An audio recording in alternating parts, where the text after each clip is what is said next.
अब इसके बाद पंचकर्मीय सिद्धि नामक अध्याय की व्याख्या की जाएगी। जैसा कि भगवान आत्रेय ने कहा था। विषय प्रवेश। हे अग्निवेश, जिन व्यक्तियों को जिन जिन कारणों से पंचकर्म नहीं करना चाहिए तथा जिन व्यक्तियों को पंचकर्म करना चाहिए, ये सभी बातें इस अध्याय में कही जाएगी। चिकित्सा के अयोग्य व्यक्ति। चिकित्सक को चाहिए कि जो रोगी चंड मतलब अति क्रोधी, अधिक साहस करने वाला, डरपोक, कृतघ्न, व्यग्र, जिसका मन स्थिर न हो, अच्छे वैद्य तथा राजा से द्वेष करने वाले तथा अच्छे वैद्य और राजा जिससे द्वेष करते हो, शोक से पीड़ित, नास्तिक, मरणासन्न, सामग्रियों से हीन, शत्रु, वैद्य न होते हुए भी अपने को वैद्य समझने वाला वैद्य विदग्ध कहलाता है। श्रद्धाहीन, सर्वत्र संदेह रखने वाले, वैद्य की बातों को न मानने वाले, ऐसे रोगियों की चिकित्सा न करें। ऐसे रोगियों की चिकित्सा करने वाले वैद्य के समक्ष अनेक प्रकार के दोष आ जाते हैं। चिकित्सा के योग्य रोगी। ऊपर बताए गए चंड, साहसी आदि व्यक्तियों से भिन्न रोगियों की चिकित्सा वमन, विरेचन आदि सभी उपायों से अवस्थानुसार करनी चाहिए। इन चिकित्सा के योग्य रोगियों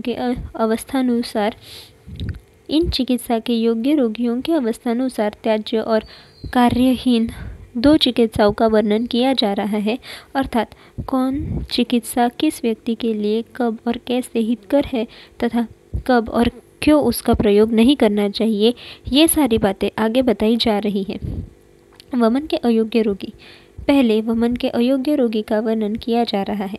ऊरक्षत, क्षीण, अति स्थूल, अति कृश, बालक, वृद्ध, दुर्बल, श्रांत, प्यास से पीड़ित, भूख से पीड़ित, कार्य करने से थका, भार ढोने या रास्ता चलने से थका हुआ, उपवास, मैथुन, अध्ययन, व्यायाम और चिंतन में निरंतर लगा हुआ व्यक्ति, क्षाम मतलब धातुओं के क्षीण होने से जिनका शरीर सूख गया है, गर्भिणी, सुकुमार, संवृत्त कोष्ठ, जिन व्यक्तियों के आमाशय आदि कोष्ठ संकुचित हो गए हैं उसे संवृत्त कोष्ठ कहते हैं, जिन्हें बड़ी कठिनता से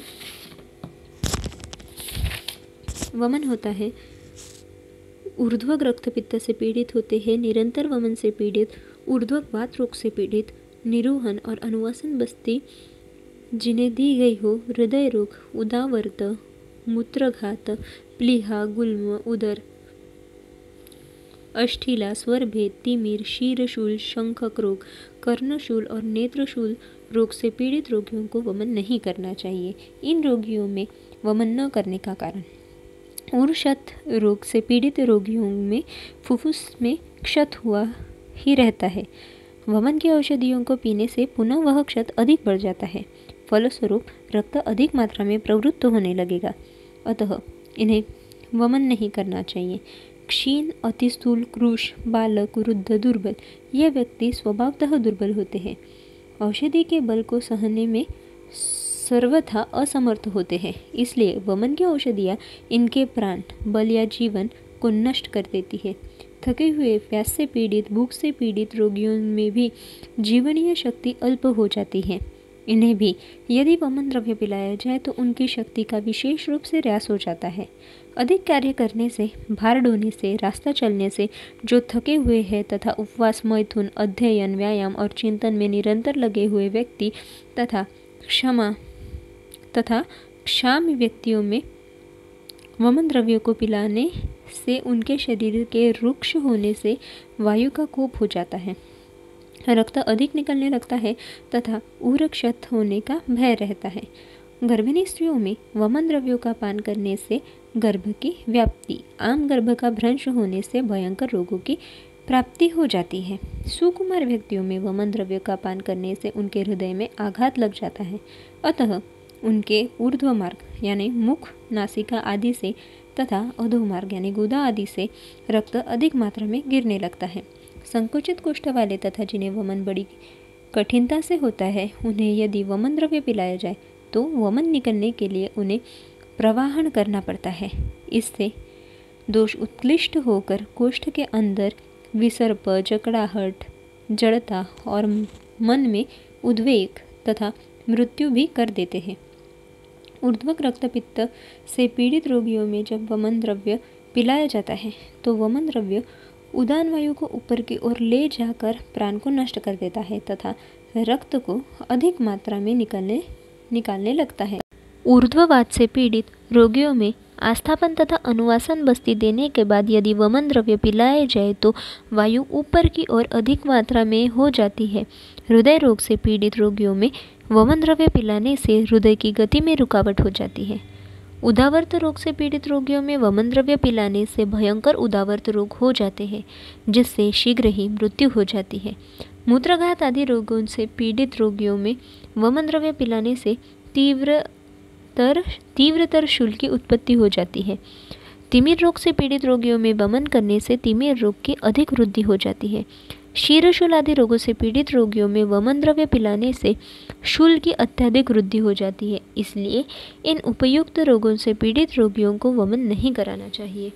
इन उपर्युक्त रोगों में भी वमन का प्रयोग यदि उपर्युक्त रोग से पीड़ित रोगी विषपान गर यानी कृत्रिम विषपान, विरुद्ध भोजन, अजीर्ण भोजन किए हो तथा इनके शरीर में आम दोष एकत्र हुआ हो तो वमन का निर्देश नहीं किया जाता है, वमन का निषेध नहीं किया जाता है, अर्थात वमन द्रव्य पिलाए जाते हैं क्योंकि विष आदि शीघ्र ही रोगी को मार डालते हैं। अतः उसे वमन द्वारा निकाल देना ही चाहिए। वमन के योग्य रोगी जिन व्यक्तियों को वमन नहीं देना चाहिए उनसे भिन्न सभी प्रकार के व्यक्तियों को वमन देना चाहिए। विशेष रूप में पीनस, कुष्ठ, नूतन ज्वर, राजे अक्षमा, काशवास, गलग्रह, गलगंड, श्लीपद, प्रमेह, मंदा अग्नि रोग से पीड़ित, विरुद्ध भोजन, अजीर्ण होने पर तथा विसूचिका, अल्सक रोग से पीड़ित, विष, कृत्रिम विष पान करने पर, सर्प आदि के काटने पर, दिग्धविद यानी विष में बुझाए गए शस्त्र से शरीर में विद्ध हो जाने पर, अधोमार्ग से रक्तपित्त की प्रवृत्ति हो जाने पर, मुख से कफ निकलने पर, हृल्लास, अरोचक, अविपाक, अपची, अपस्मार, उन्माद, अतिसार, शोथ, पांडु रोग, मुखपाक तथा दूषित दूध वाली स्त्रियों को वमन कराना चाहिए तथा सूत्रस्थान के 20वें अध्याय में बताए गए कफ के रोगों में विशेषकर वमन करना चाहिए। रोगों में वमन कराना प्रधान बताया गया है। जिस प्रकार धान की क्यारी का बांध टूट जाने पर पानी निकल जाता है और उसमें होने वाले धान आदि अन्न सूख जाते हैं, उसी प्रकार वमन द्वारा दोषों के निकल जाने से रोग शांत हो जाता है। विरेचन के अयोग्य रोगी सुकुमार, क्षतगुद, मुक्तनाल। क्षतगुद यानी जिनकी गुदा कट गई हो। मुक्तनाल यानी जिनकी गुदा की वलिया अपना कार्य छोड़ दी हो अर्थात मल स्वयं निकल जाता हो। वलियों में मल को रोकने की शक्ति न हो। अधोक रक्तपित्त रोगी लंघन करने के बाद, दुर्बल इंद्रियों वाला, मंदाग्नि से पीड़ित, निरूह बस्ती देने के बाद, काम आदि व्यग्र, अजीर्ण से पीड़ित, नूतन ज्वर, मदात्याय रोग से तथा आत्मान रोग से पीड़ित, अंतःशल्य से पीड़ित, आघात से पीड़ित, अति स्निग्ध, अति रुक्ष, अति दारुण कोष्ठ वाले व्यक्ति वमन के अयोग्य प्रकरण में क्षत से लेकर गर्भिणी तक जो व्यक्ति बताए गए हैं वे विरेचन के योग्य नहीं होते हैं। सुकुमार आदि व्यक्तियों में विरेचन न देने का कारण, सुकुमार व्यक्तियों में विरेचन द्रव्य का पान करने से वे ही दोष होते हैं जो दोष सुकुमार व्यक्तियों को वमन द्रव्य पिलाने से होते हैं, अर्थात हृदय में आघात होकर ऊर्ध्व तथा अधोमार्ग से रक्त की प्रवृत्ति होने लगती है। जिनकी गुदा कट गई हो उन्हें विरेचन द्रव्य पिलाने से गुदा में क्षत यानी व्रण बन जाता है जिससे प्राण को नष्ट करने वाली भयंकर वेदना होती है। मुक्तनाल वाले व्यक्तियों में विरेचन का प्रयोग से मल की प्रवृत्ति अत्यधिक होती है जिससे मृत्यु हो जाती है। अधोग रक्तपित्त से भी रक्त के अधिक निकलने से मृत्यु हो जाती है। लंघन किए हुए, दुर्बल इंद्रिय वाले, मंदाग्नि वाले तथा जिन्हें निरूह बस्ती दी गई हो ऐसे व्यक्ति औषध के वेग को सहन नहीं कर सकते हैं अर्थात इन्हें अत्यधिक विरेचन होने लगता है। काम आदि चिंता से व्यग्रमन वाले व्यक्ति आदि विरेचन औषध को पीते हैं तो विरेचन का वेग आता ही नहीं है अथवा बड़ी कठिनता से आता है जिससे अयोगजन्य उपद्रव हो जाते हैं। अजीर्ण से पीड़ित रोगी में विरेचन देने से आमदोष की उत्पत्ति हो जाती है। नूतन ज्वर में विरेचन पान से आमदोष का विरेचन नहीं हो पाता है। अत्युत प्रयुक्त वात को ही कुपित कर देता है। मदात्याय रोग से पीड़ित व्यक्ति का शरीर मद से क्षीण हुआ रहता है। ऐसी दशा में विरेचन द्रव्य का सेवन करने से प्रकुपित वायु प्राण का अवरोध यानी मृत्यु करने वाली होती है। आत्मान रोग से पीड़ित रोगियों में विरेचन देने से तथा आत्मान हो रहा है जिसमें ऐसे रोगियों को विरेचन देने से उनके मलाशय में संचित वायु इधर उधर गमन करती हुई भयंकर अनाह उत्पन्न कर देती है अथवा मृत्यु कर देती है। शल्य से पीड़ित या आघात से पीड़ित पुरुषों के क्षत प्रदेश में आश्रित वायु विरेचन के सेवन से प्राण का घातक बन जाती है। अति स्निग्ध व्यक्तियों में विरेचन से अतियोग का भय रहता है। अति रुक्ष व्यक्तियों में विरेचन पान से प्रकुपित वायु अंगग्रह उत्पन्न करती है। दारुण कोष्ठ वाले व्यक्तियों में विरेचन पान से बढ़े हुए दोष हृदय शूल पर्वभेद अनाह अंगमर्द वमन मूर्छा और क्लम को उत्पन्न कर रोगी का प्राण नष्ट कर देती है। क्षत से लेकर गर्भिणी तक के व्यक्तियों में वमन पिलाने से जो उपद्रव होते हैं सभी उपद्रव विरेचन पिलाने से भी होते हैं। इसलिए इन उपयुक्त अवस्थाओं में विरेचन का प्रयोग नहीं करना चाहिए। विरेचन के योग्य रोगी जिन व्यक्तियों को विरेचन नहीं करना चाहिए उन व्यक्तियों से भिन्न रोगियों को विरेचन देना चाहिए।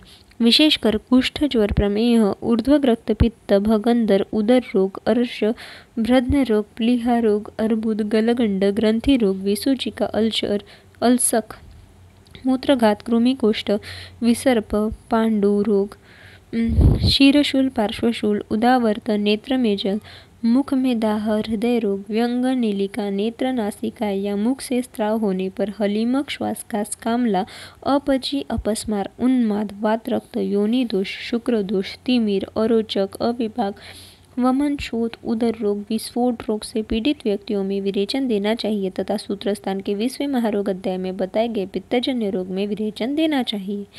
इन रोगों में विरेचन प्रधान होता है। जिस प्रकार अग्नि से जलते हुए घर में जब अग्नि शांत हो जाती है तो घर का जलना भी बंद हो जाता है, उसी प्रकार विरेचन द्वारा अग्नि के निकल जाने से उपयुक्त रोग शीघ्र ही शांत हो जाते हैं।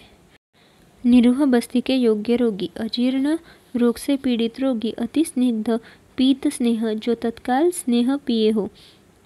उसके बाद उत्क्लिष्ट दोष यानी जिनके शरीर में दोष उभरे हुए हो।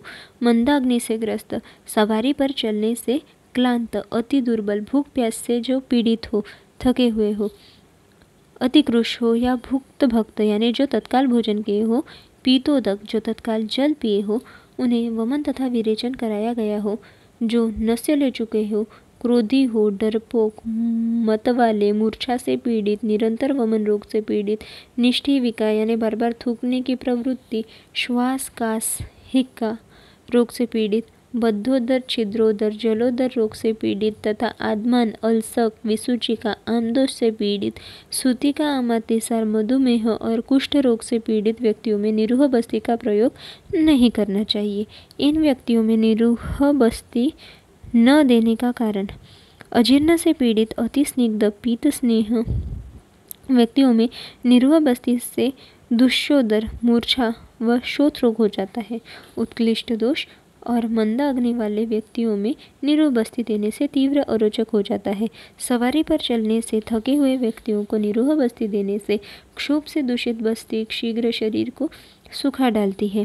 अति दुर्बल तृष्णा और श्रम से पीड़ित व्यक्तियों में पहले के समान ही उपद्रव होते हैं अर्थात क्षोभ से बिगड़ी हुई बस्ती शरीर को सुखा डालती है। अतिकृश व्यक्तियों में निरूह बस्ती देने से कृशता अधिक बढ़ जाती है। भोजन करने के बाद जलपान के बाद ली गई बस्ती वायु का उत्क्लेश कर देती है और उत्क्लेशित वायु बस्ती को नीचे या ऊपर ले जाकर शीघ्र ही भयंकर रोग को उत्पन्न कर देती है।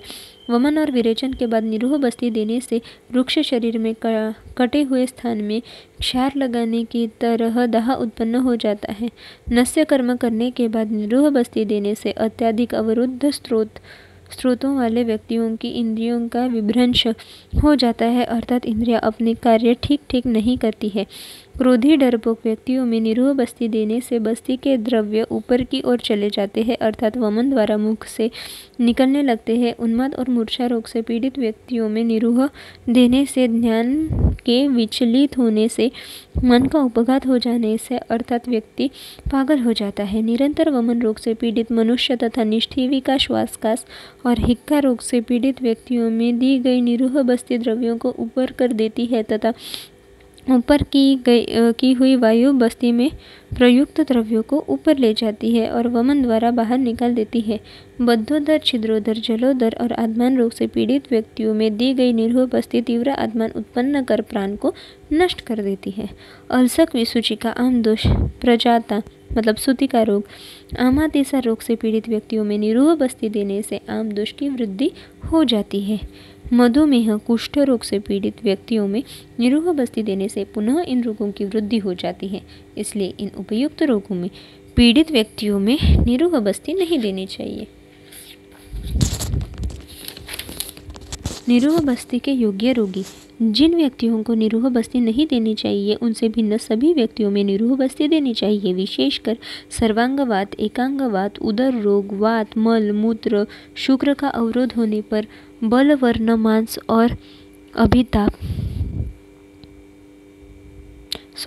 बल, वर्ण, मांस और शुक्र का क्षय होने पर, आत्मान अंगों में शून्यता, कृमि, कोष्ठ, उदावर्त रोग से पीड़ित होने पर, शुद्ध अतिसार, पर्वभेद, अभिताप, प्लीहा रोग, गुल्म रोग, शूल, हृदय रोग, भगंदर, उन्माद, ज्वर, ब्रध्न, शीरशूल, कर्णशूल, हृदयग्रह, पार्श्वग्रह, पुष्टग्रह, कटिग्रह, कंप, आक्षेप, शरीर में भारीपन तथा अति हल्कापन, रजक्षय, विषमाग्नि तथा नितंब, जानु, जंघा, ऊरु, गुल्फ, एडी, प्रपद, योनि, बाहू, अंगुली, स्तन के अंतर्भाग, दंतनख, पर्व और अस्थि में शूल होना, शोष, स्तंभ, आंत्रक्रूजन, परिकर्तिका तथा बार बार और थोड़ा थोड़ा शब्द के साथ भयंकर गंध से मुक्त मल का त्याग करने पर निरूह बस्ती का प्रयोग करना चाहिए। विशेषकर सूत्रस्थान के 20वें महारोग अध्याय में जिन वातवादियों का निर्देश किया गया है उन व्याधियों में निरूह बस्ती का प्रयोग करना चाहिए। इन उपयुक्त व्यक्तियों में निरूह बस्ती का प्रयोग अत्यधिक प्रधान होता है। जिस प्रकार वनस्पति का मूल काट देने से वनस्पति नष्ट हो जाती है, उसी प्रकार रोग के मूल कारण वायु को नष्ट करने से रोग स्वयं ही नष्ट हो जाता है। अनुवासन बस्ती के अयोग्य रोगी।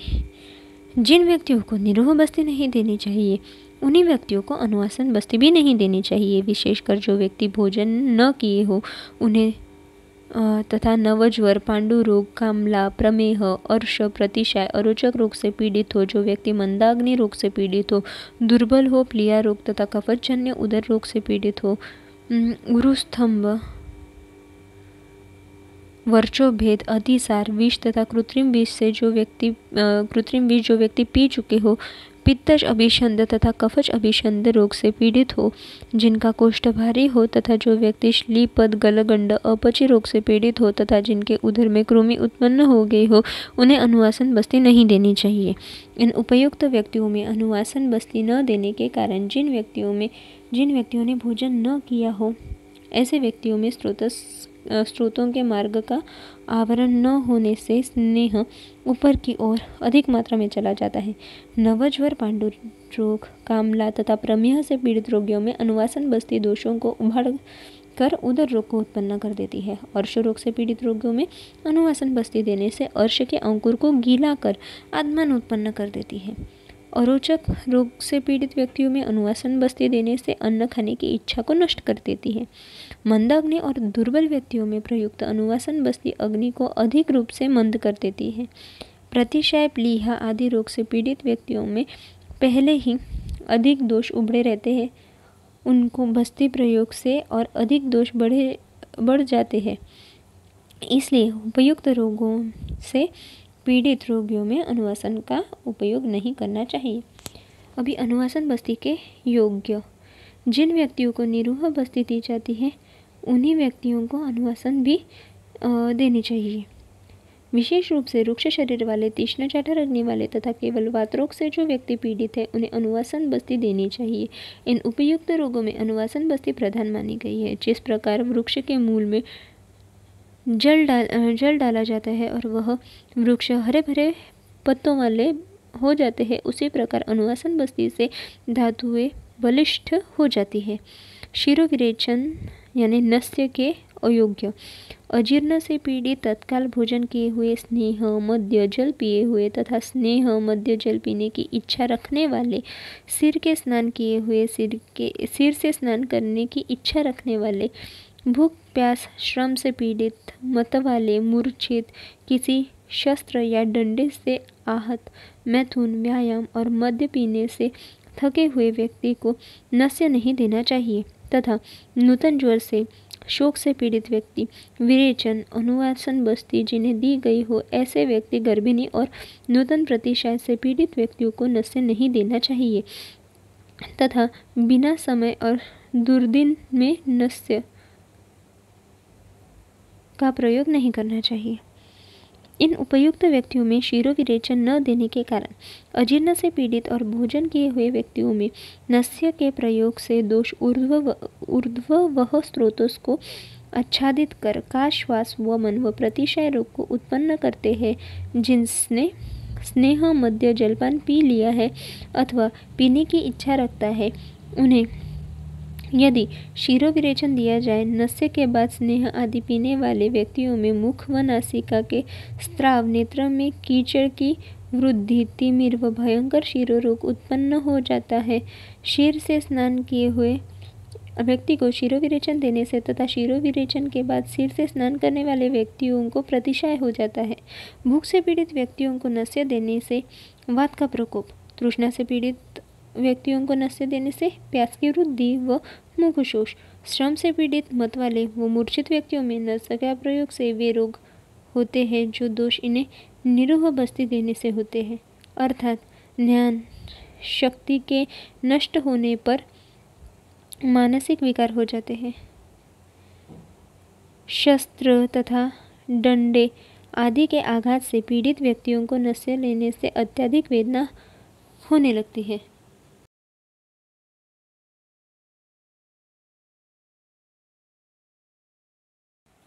मैथुन व्यायाम व मद्यपान करने से जो व्यक्ति क्लांत हो गए हैं, इन्हें शिरोविरेचन देने से शीर, स्कंध यानी कंधा, नेत्र और वंश प्रदेश में वेदना हो जाती है। नवज्वर व शोक से पीड़ित व्यक्तियों में शिरोविरेचन देने से बढ़ी हुई ऊष्मा नेत्र नाड़ियों का अनुसरण करते हुए तिमिर रोग व ज्वर की वृद्धि कर देती है। विरेचन के बाद शिरोविरेचन देने से वायु इंद्रियों का नाश कर देती है। अनुवासन बस्ती के बाद शिरोविरेचन देने से प्रकोपित कफ सिर में भारीपन, खुजली और कृमि रोग को उत्पन्न करता है। गर्भिणी स्त्रियों में शिरोविरेचन देने से वह गर्भ को जकड़ देता है, जिससे बालक, कान, कूनी, पक्षघात से पीड़ित, पीठी सर्पी यानी पंगु उत्पन्न होता है। नूतन प्रतिशय से पीड़ित रोगियों में शिरोविरेचन देने से स्रोतस में विकार हो जाते हैं। बिना समय अर्थात शीतकाल और दुर्दिन में नस्य देने से शीत दोष के कारण पुतिनस्य और शिरोरोग उत्पन्न हो जाता है। इसलिए इन उपयुक्त रोगों से पीड़ित रोगी शिरोविरेचन के योग्य नहीं होते हैं।